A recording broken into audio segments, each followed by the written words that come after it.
Welcome to Rumble Recap, your front row seat to wrestling's wildest untold stories. Today, we're peeling back the curtain on a moment so shocking, so raw, it's left fans buzzing and hearts racing. During a recent YouTube interview, Ronda Rousey, the baddest woman on the planet, dropped a bombshell about the darkest side of her WWE career. Picture this. WrestleMania 34, a mixed tag match pitting her and Kurt Angle against Triple H and Stephanie McMahon. In the heat of battle, Triple H hoisted her up and slammed her down with a powerbomb. But what happened next? Ronda says it was the most embarrassing moment of her life, a moment that unleashed a torrent of vile criticism, with some claiming Triple H eats her pussy. She broke down, tears streaming as she spilled the real reasons she walked away from WWE. What pushed Ronda to this breaking point? Why is she speaking out now?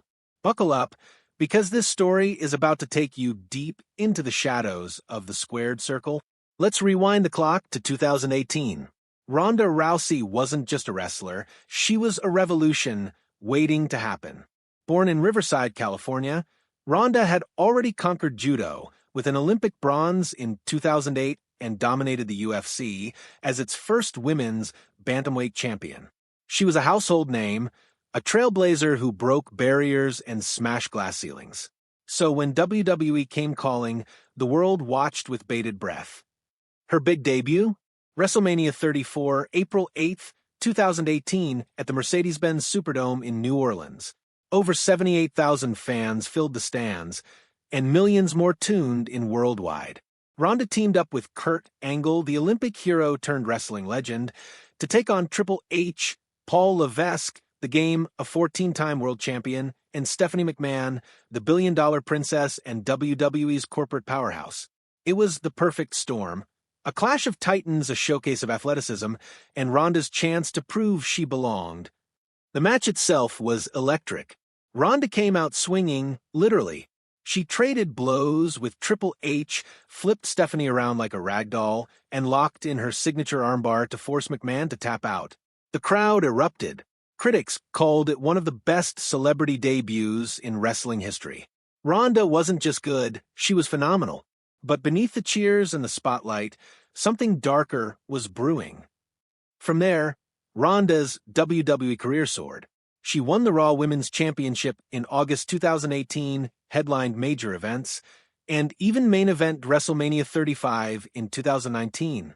But after losing the title in a triple threat match to Becky Lynch, she stepped away from WWE, citing family plans with her husband, Travis Brown. Fans assumed that was the end of the story. Until now. Fast forward to this recent YouTube interview.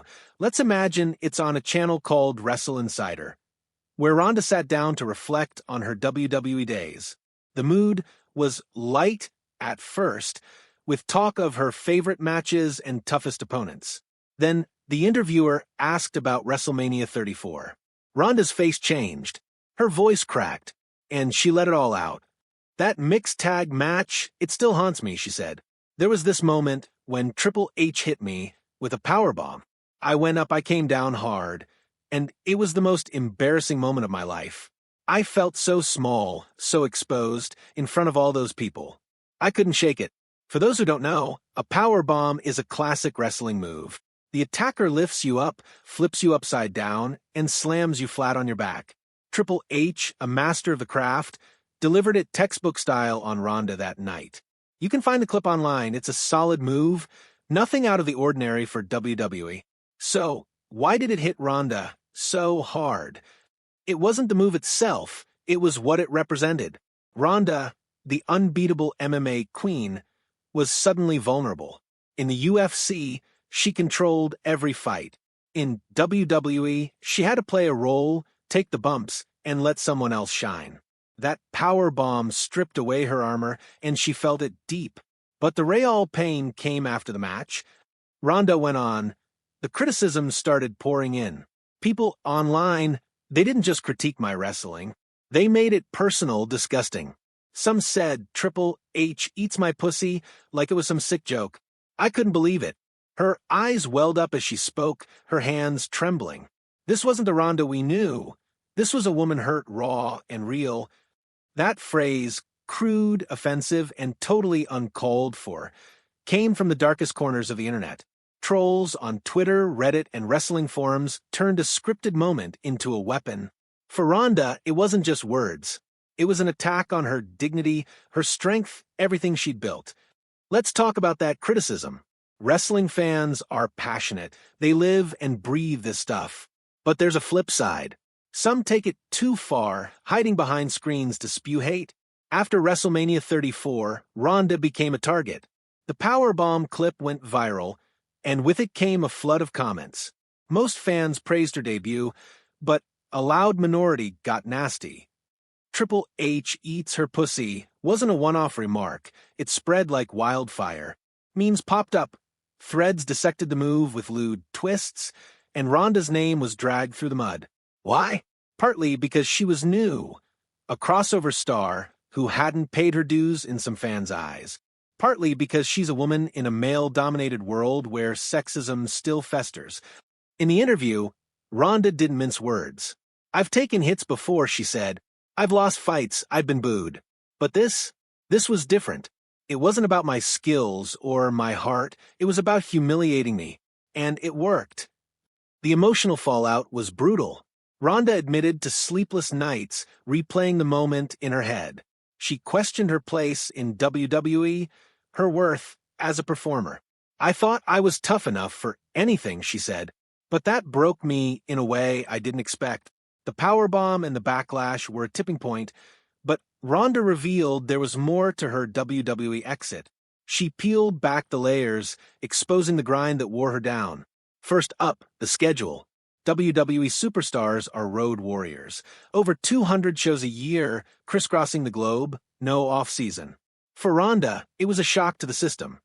"I'd finish a match, hop on a plane, and do it all again the next night," she said. "I barely saw my husband, my home. My body was screaming, my mind was fried. I wasn't living, I was surviving." Compare that to MMA, where she'd train hard but have months between fights. WWE's pace was relentless. Then there was the creative side. Ronda felt stifled. "I had ideas," she explained. "I wanted to build something real, something fans could feel. But it was always the same: smile, fight, repeat. They didn't know what to do with me." Fans noticed it too. Her feuds with Alexa Bliss and Nikki Bella were solid, but lacked depth. Ronda wanted more. WWE didn't deliver. Finally, she called out the women's division. WWE's women's evolution was real. Stars like Charlotte Flair and Sasha Banks were killing it. But Ronda saw gaps. "We get a fraction of the time the guys did," she said. "Our stories were rushed, our matches cut short. I wanted equality, not just a slogan." By 2019, it was too much. After WrestleMania 35, Ronda stepped away. She and Travis welcomed their daughter Lakia in 2021, and she since dabbled in acting and writing. But this interview proves WWE left scars, and she's ready to talk about them. Ronda's story isn't just hers, it's a mirror for WWE and its fans. The company's come a long way, pushing women's wrestling to new heights. Ronda herself was a game changer, drawing eyes to the division. But her experience shows the cracks, the toll of the schedule, the creative rut, the venom online. Cyberbullying's a beast WWE can't fully tame, but they can do more: support systems, mental health resources, cracking down on toxic platforms. And creatively, Ronda's right. Women deserve equal time, equal stories. Look at AEW or Impact. They're giving women main events, not crumbs. For Ronda, speaking out is healing. She's not bitter, she's reflective. "I love WWE," she said. "I still do. But it's not all glamour. It's real people, real pain." Her honesty's a gift to fans and wrestlers alike, a chance to rethink how we treat the stars we cheer for. Ronda Rousey's WWE chapter is a tale of triumph and torment. She soared to the top, only to crash under pressures few could bear. That powerbomb at WrestleMania 34 wasn't just a move, it was a symbol of her struggle, amplified by a world that wouldn't let her forget. As we close out this Rumble recap, let's take a lesson from Ronda. These wrestlers, they're not invincible. They're human, just like us, fighting battles we don't always see. So, next time you're in the crowd or on your keyboard, think, how can we lift them up instead of tearing them down? Thanks for watching. If Ronda's story hit you hard, smash that like button, drop your thoughts below, and subscribe for more wrestling truth bombs. This is Rumble Recap. Signing off, stay curious, stay kind.